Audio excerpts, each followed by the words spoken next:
JM Fiang, kinumpirma ni Sir Eric na meron silang pagsasamahan na teleserye. Ito ay kumpirmado na sa lahat. Ayon kay Sir Eric, iyan muna ang pwede niyang ilantad. Ito ang inaabangan ng kanilang mga tagahanga para mapanood ang JM Fiang araw-araw na umaacting. Bukod sa part 1 ng ghosting. At dahil patok ito sa manonood, ginawan agad ng part 2 ang ghosting. Ganyan na kasi kasikat ang baguhan na love team at power couple na si JM Ibarra and Fiang Smith.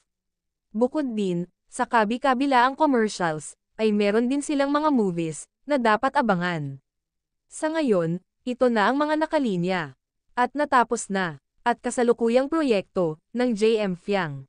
First movie, lead voice actor and actress. Second movie, cameo.